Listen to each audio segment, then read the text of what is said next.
어제 윤석열 대통령이 한동훈 비대위원, 한동훈 대표하고 또 이번에 선출된 최고위원들 또 주요 당직자들 불러서 만찬 회동을 했다고 하던데요.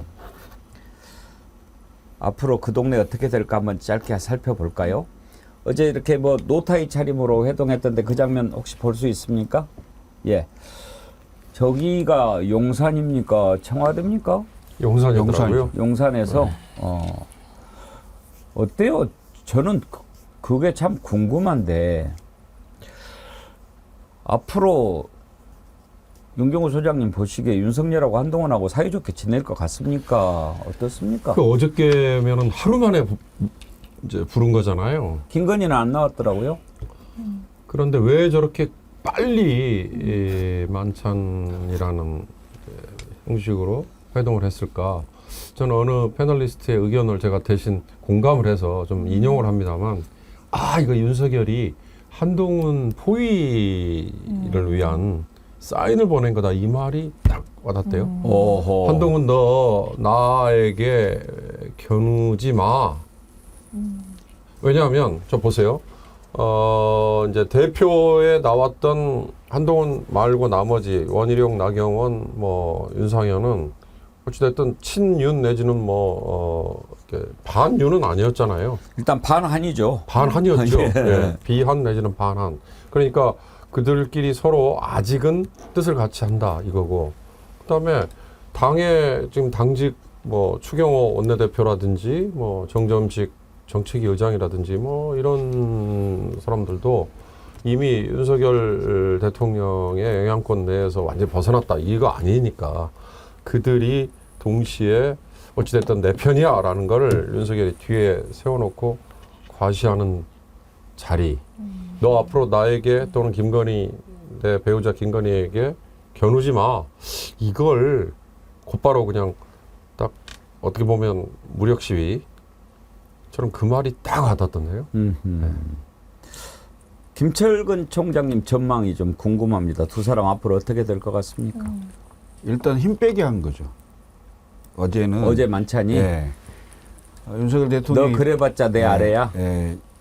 윤석열 대통령 입장에서는 빠른 시간에 불러야 그 둘 간의 불화가 있니 없니 이 논란을 잠재울 수 있고요. 그래서 시기는 빨리 당겼고 대신에 그 선출된 지도부만 부르지 않고 전현직 지도부 낙선자들까지 다 불렀어요. 그래서 원어브 댐으로 격화시키는 거죠. 원어브 댐으로 격화시키고 독대도 없었어요. 보통 신임 대표가 선출이 되고 나면 저런 자리를 만들면 따로 10분 내지 20분 정도 적어도 따로 독대를 하거든요. 그래서 당 대표에게 힘을 실어주고 자 한동훈 대표를 중심으로 당이 일치 단결해서 도와달라 이런 얘기를 할 건데 한동훈 대표를 중심으로라는 소리는 일체 없어요. 없어요. 그래서 형식은 대우를 하는 것처럼 하지만 실질적인 내용은 힘 빼기. 네. 그리고 그러니까 이른바 3일 천하가 아니고 100일 천하로 될 걸로 보이는데 한동훈이 살 수 있는 유일한 방법은 윤석열 대통령 하에서 재보궐선거에 승리를 해야 돼요. 다음 재보궐선거 가장 빨리 오는 게 10월 달입니다. 10월 재보궐선거인데 10월 재보궐선거는 단체장만 합니다. 기초단체장이나 광역단체장. 그래서 지금 현재 확정된 게 세 군데고요. 강화군수, 영광군수, 곡성군수. 그러니까 세 군데고 2심까지 확정돼서 10월에 될 수도 있다라고 하는 가능성이 있는 지역이 천안시장, 아산시장, 서울교육감, 부산교육감 아마 그럴 거예요. 그래서 큰 선거가 같이 될 수도 있습니다. 이 선거에서 한동훈 대표가 보란 듯이 선거에 이기는 상황이 생기면 한동훈은 농론이 되는 거고 거기서 어찌됐건 선거에 이기지 못한다. 그러면 한동훈 낙마하는 거죠. 책임져야 될 거 아니에요. 그런 상황에서 100일 천하로 끝나냐 그 이상 가느냐. 그 이른바 그 정부 여당에 정치적으로 관심을 끌 수 있는 그러니까 이게 드라마도 그렇지 않습니까? 러브라인과 갈등 라인이 있으면 드라마가 성공하는 거잖아요. 한동훈과 윤석열 대통령 사이에 갈등 라인은 이미 있는 거예요. 그래서 이것이 관리가 될 거냐 관리가 안 되는 수준으로 커져서 깨질 거냐 이 상황은 두고 봐야 되겠죠. 근데 결국은 대를 안 했구나. 예, 결국은 최수병 그 특검법, 예. 김건희 특검법 이것으로 결국은 안 맞을 거예요. 서로 입장이. 예. 근데 그걸 조율할 수 있겠냐? 조율이 안 될 거예요. 내가 보기에는. 김기현 대표는 그나마도 독대했잖아요. 그리고 뭐 그렇죠. 계속 예. 만난다고 그랬는데 예. 결국은 쫓겨났지만 그러면 앞으로 한동훈과 윤석열 간의 독대는 없을 거라고 보십니까? 독대를 해주겠습니까? 독대를 한다는 것 자체는 당에 힘을 실어주고 대표 중심으로 해라. 이 얘기가 같이 나오는 건데 그렇게는 안 해주겠죠. 독대를 안 하고 한동훈 대표가 만약에 김건희 특검이나 최혜병 특검이나 이런 것에서 조금 힘을 낸다, 또 드라이브를 건다라고 하면 국민의힘 내부는 어느 방향으로 움직일지도 궁금해요. 장윤미 변호사님 어떻게 전망하세요? 누가 더 많을까요? 근데 최상병 특검에 대해서 몸살이는 것 같더라고요. 한동훈 신임 당대표가요. 살이더라고요. 네, 민주당의 특검만 받을 수 없다고. 저는 예. 이거 국민 앞에 거짓말한 거라고 생각합니다. 제3자 지정 그 방식만 바꾸면 안 받을 도리 없다라고 했는데 이건 물러난 게 아니라 그냥 움츠려든 거죠. 왜냐하면 김재현 최고가 우리는 당대표가 원내 사령탑이 아니라서 말 안 들을 건데 뭐 이랬으니까요. 정치력이 시험대에 오른 건데 쪼그라드는 모습을 처음부터 보여준 거는 큰 패착이다. 전 그런 생각이 들고 장여찬 최고 아마 혼자 움직이는 거 아닐 겁니다. 어떤 대통령실과의 교감하여 움직이는 게라는 중평이 있는데 지금 당장 그러고 있죠. 한동훈 특검 받아야 된다는 취지로 이야기를 합니다. 그렇다면 이 국면을 어떻게 돌파할 것인가.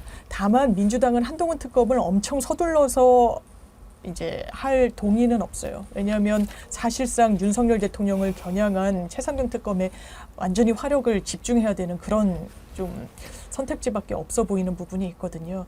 그렇다면 여러 난맥상이 있을 건데 저는 처음부터 첫 발부터 좀 잘못되고 있는 게 한동훈이란 정치인의 한계구나 이런 생각합니다. 일베 사냥꾼님, 그냥 전화는 술 약속이 없어서 잡은 날일 겁니다. 비어있는 날. 근데 제가 어제 어떤 모임에서 들은 얘기인데 윤석열 대통령 술 많이 마시는 것은 뭐 이미 많이 알려져 있지만 마셔도 너무 많이 마신다. 그런 걱정을, 그러니까 이게 걱정될 정도로 많이 마신다. 그런 얘기를 어떤 분이 들었다고 저한테 얘기를 하더라고요. 그러니까 심지어 지금 이제 군, 그걸 뭐라고 그러나요? 옛날엔 수도통합병원이었는데 지금 이제 군 관련 거기죠? 거기에서 지금 가장 막 개발하고 있는 게 술 깨는 약이라는 얘기까지 있어요. 그리고 술을 자건 뭐 일을 못할 정도로 막 그렇게 마신다고 그러는데 그러면 유고 상태가 되는 거 아니에요? 김철근 총장님. 그렇죠. 술을 보통 사람들이 그 많이 마시고 취하게 되면 블랙아웃 되잖아요. 그러면 본인이 기억을 못하는 상태가 되는 거잖아요. 그럼 사실상 유고 상태가 되는 거죠. 예? 만약에 거기서 그런 상태에서 뭔가 명령을 내리고 뭔가를 일을 시켰다. 근데 다음날 기억을 못한다. 이건 엄청난 사고죠. 대형 사고 나는 거죠. 근데 그 빈틈을 누가 역할을 하겠습니까? 거기서부터 사고는 더 크게 생기는 겁니다. 지금 대통령실을 같이 쓰고 있는 분이 한 분 더 계시잖아요. 국군지구병원. 예, 쏘가리님이 그렇게 가르쳐 주셨는데 윤경호 소장님, 우리가 지난번에 최재형 목사님 인터뷰를 했는데 그런 걱정을 하시더라고요. 윤석열 내외가 프로포폴을 맞는다는 확실한 제보가 있다는 거예요. 근데 만약에 프로포폴을 맞으면 그냥 의식을 잃는 거잖아요. 맞추니까. 잠을 자면 급한 일이 생겼을 때 깨울 수라도 있지만 이건 깨우지도 못해요. 이건 정말 위험한 거죠. 근데 프로포폴을 왜 맞느냐, 그러니까 대개 경우에 불면증에 시달리는 사람들이, 그러니까 의료 목적상 어떠한 기간 중에 프로포폴을 맞고, 뭐 예를 들어서 위장, 대장 내시경 할 때 일반인들이 접하는 건 그 유일한 기회잖아요.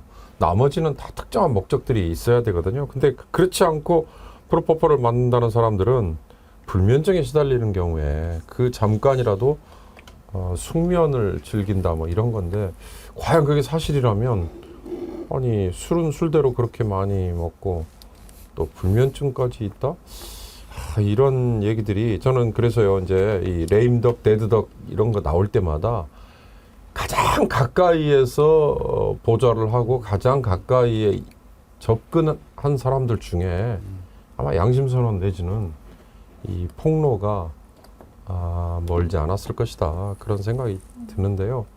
이런 얘기들이 계속 카더라로 돌아다니기만 한다면 이거 얼마나 웃기는 겁니까? 아, 좀 제발 좀 나라 좀 어떻게 해야 되죠? 그냥 술 마시느라고 이렇게 계속 흘러가는데, 저 계속 북한에서 오물풍선 날아오는데 대통령실까지 떨어진 거 아닙니까? 어떻게 하자는 겁니까? 아니, 근데 계속- 저는 그 뉴스 보고 대통령실에 그걸 떨어지도록 놔둔다는 게 그러니까 다른 저는 건 몰라도 정말 적어도 대통령실에 그 믿을 수 떨어지는 없는- 것은 무슨 대응을 해야 되잖아요. 당연히 대응을 해야 되는 거 아닙니까? 낙하 지점이 자꾸 바뀌고 있어요. 어제 제가 살고 있는 저희 아파트 단지에도 떨어졌어요. 어머. 아니, 그러니까 이 일반 아파트 단지는 이를테면 그걸 사전에 제거를 하는 게 뭐 500개인가를 이번에 이제 북한이 날렸다 그러니까 어렵다면, 그러나 대통령실 그 바운더리에 그게 떨어질 때까지 그냥 보고만 있다? 저는 이거 뭔가 언제까지 오물만 담으라는 법이 있습니까?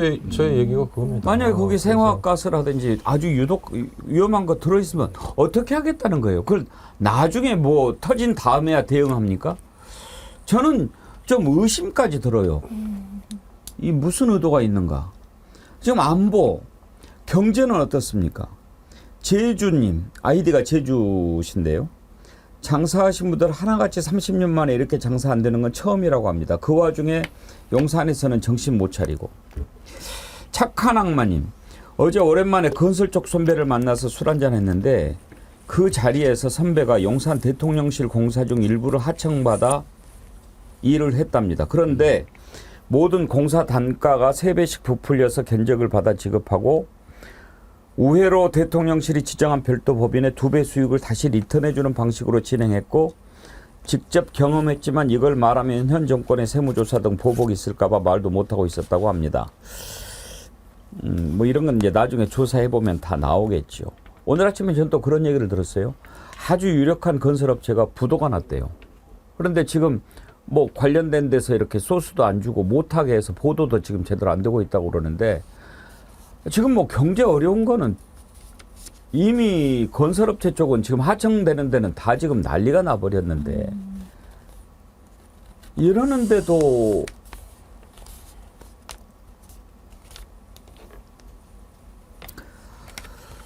참 걱정입니다. 걱정.